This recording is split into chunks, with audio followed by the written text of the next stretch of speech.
The crystalline walls of the Nexus station hummed with quantum frequencies that made Elena's teeth ache. She sat perfectly still at the circular diplomatic table, fingers wrapped around her third cup of synthetic coffee, watching the assembled delegates try to out-terrify each other with tales of their homeworld's apex predators. Kef, the Zarian representative, was finishing his account of the Void Stalker's shadow creatures that hunted by sound and could phase through solid matter. His translucent form flickered with what Elena had learned to recognize as pride. 7 of my clutch siblings were taken during the crossing season. Only those with perfect silence discipline survived breeding age. Yara, whose amphibious features glistened under the station's artificial light, leaned forward eagerly. On Aquatilis, we face the depth-wraith creatures that exist in 11 dimensions simultaneously. They can strike from angles that don't technically exist. My people developed quantum phase meditation just to perceive them coming. Jorik's compound eyes clicked as he processed this information. The insectoid delegate's carapace bore ritual scars that told their own story. Impressive. But have you faced creatures that hunt in temporal loops? The chronophages of Hive-World Zeta exist across multiple times. They kill you yesterday to eat you tomorrow. My warrior caste developed precognitive combat reflexes specifically to counter them. Elena took another sip of coffee and said nothing. The diplomatic summit had been going like this for 3 hours, each species trying to establish dominance through survival stories. She'd seen this dance before. Trauma as credentials. What of Earth's predators? Ambassador. Kef's harmonic voice carried genuine curiosity. Your species files are sparsome on this subject. Elena set down her cup with deliberate care. The ceramic clicked against the metal table with a sound that seemed unusually loud in the sudden quiet. Oh, we had apex predators. Still do, actually. Yara's gill slits fluttered with interest. Had past tense. Did they go extinct? Not exactly. Elena's smile contained multitudes. We domesticated them. The silence that followed could have powered a small fusion reactor. Jorik's mandibles clicked in what she'd learned was confusion. I'm sorry. Could you clarify that term? The translator is giving me made them pets, which seems ... No, that's about right. Elena leaned back in her chair, enjoying the way their various alien features expressed disbelief. Take wolves, for instance. Massive pack hunters, could take down prey 10 times their size, hunted our ancestors across ice ages. Really impressive killing machines. She paused, pulling up a holographic display from her wrist device. A golden retriever appeared, tongue lolling out, wearing a ridiculous flower crown. This is Biscuit, he belongs to my neighbor. His greatest achievement last week was learning to open the treat cabinet. Kef's crystalline structure actually flickered. You ... reduced an apex predator to ... Oh, that's just the beginning. Elena swiped through more images. Cats. Solitary hunters with reflexes that could put your chronophages to shame. Natural-born killers with retractable claws and night vision. The display showed a fluffy Persian cat wearing a tiny sweater, fast asleep in a sunbeam. She's afraid of her own shadow, but excellent at knocking things off tables. Yara made a sound that might have been distressed, but ... Selective breeding took us about 10,000 years, give or take. We identified the traits we wanted: loyalty, docility, specific physical characteristics, and bred for them, generation after generation. Elena's tone remained conversational, as if she were discussing the weather. We turned wolves into everything from tiny lapdogs to massive working animals, changed their brains, their bodies, their entire social structure. Jorik's warrior training kicked in. This suggests significant biotechnology capabilities. What methods did you use? Oh, this was long before we had proper We did it the old-fashioned way: binations and artificial selection. Though now we use genetic modification, neural conditioning, epigenetic manipulation ... Quotes. Elena waved her hand dismissively. Standard stuff. Standard. Kef's voice hit a frequency that made the station's walls resonate. You rewrote the genetic code of apex predators for ... companionship. Among other things, we've got working dogs, hunting dogs, therapy dogs, guard dogs, police dogs, military dogs, search and rescue dogs ... Double quotes. Elena began counting on her fingers. Some are bred for specific tasks, others just for looks. There's a whole industry around it. The delegates exchanged glances that transcended species barriers, the universal look of beings realizing they might have misjudged something fundamental. Yara's skills were working overtime. What about the cats you mentioned? Cats are interesting because they basically domesticated themselves, followed human agricultural settlements for the rodent populations. We just ... encouraged the process. Now we've got breeds ranging from hairless to long-haired, tiny to massive, docile to some can barely survive without human intervention. Elena pulled up another display showing a sphinx cat twinkled hairless, looking decidedly alien. This is what happens when you really lean into selective breeding. Complete dependency on human care for survival. Jorik's combat instincts were clearly triggered. You created ... helpless predators. Though I suppose that's a matter of perspective. Elena's smile never wavered. The point is, We took creatures that used to hunt us and turned them into family members. They live in our homes, sleep in our beds, eat food we prepare for them. Some humans love their pets more than other humans. Kef was processing this information with visible difficulty. But surely you maintain some natural specimens for genetic diversity. Oh, absolutely. We have conservation programs, wild populations, genetic banks. We're very thorough. Elena leaned forward slightly. Though even our wild populations have been influenced by human intervention to some degree. Habitat management, population control, selective culling. Yara's voice was barely a whisper, removing individuals with undesirable traits from breeding populations.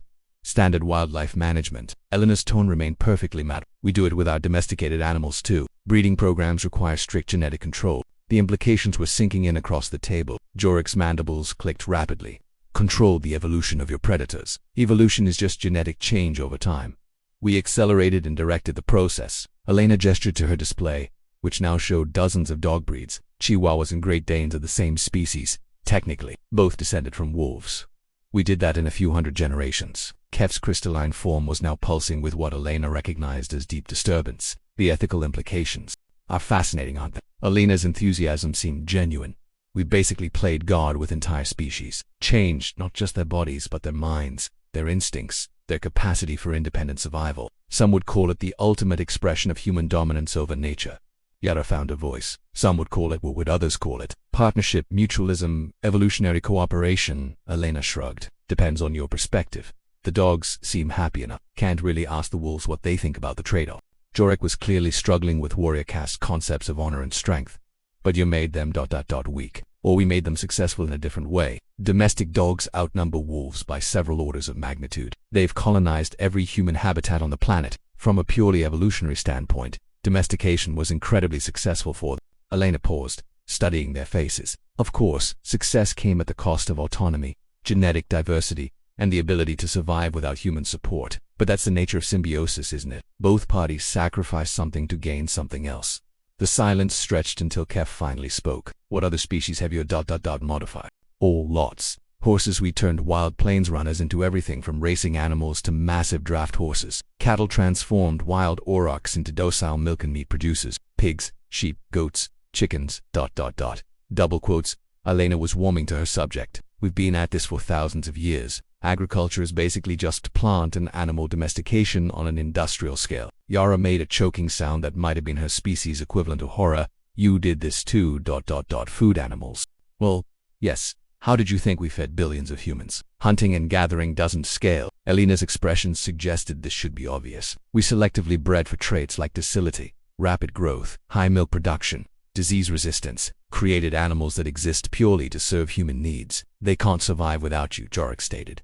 His voice flat. Most of them, no.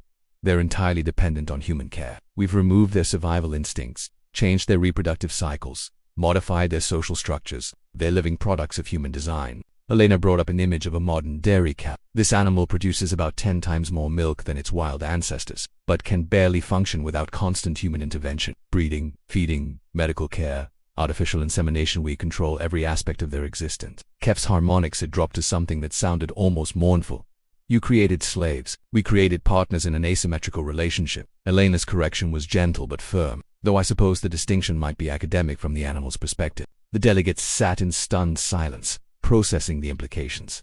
Finally, Yara spoke up. But surely this required significant resources, technology, genetic expertise. Actually, early domestication was accomplished with nothing more sophisticated than selective breeding and patience. Humans have been doing genetic modification for millennia without understanding the underlying mechanisms. Elena seemed almost proud. We just figured it out through trial and error. Jorik's compound eyes fixed on her.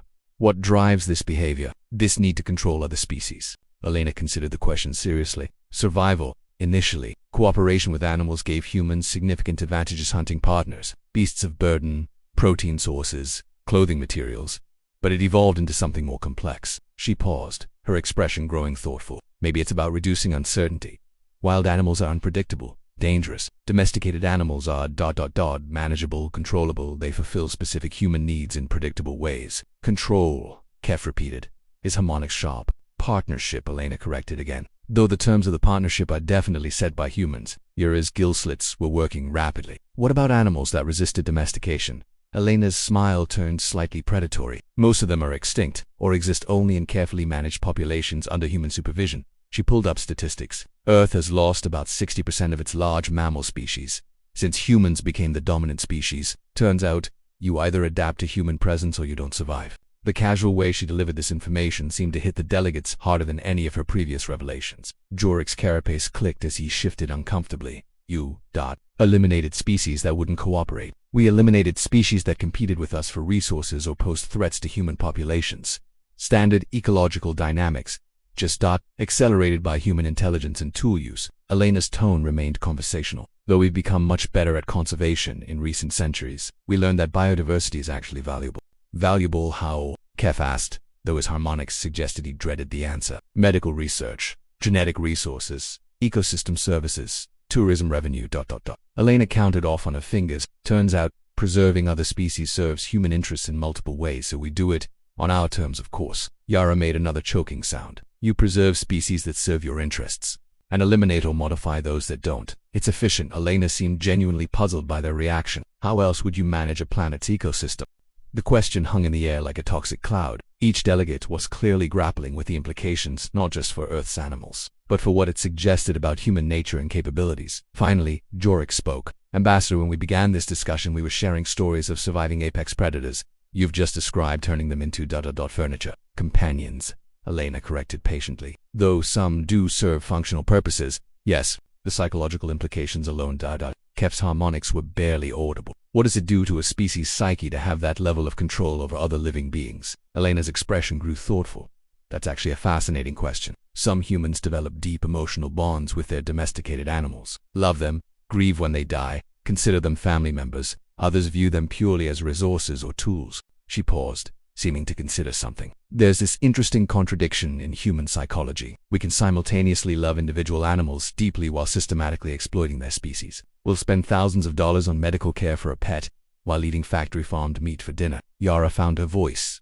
Doesn't that create cognitive dissonance? Oh, absolutely. Most humans just don't think about it too deeply. Compartmentalization is a remarkably useful psychological adaptation. We're very good at holding contradictory beliefs when it's convenient. Jorik's warrior training was clearly struggling with these concepts. This suggests a capacity for manipulation that extends beyond other species.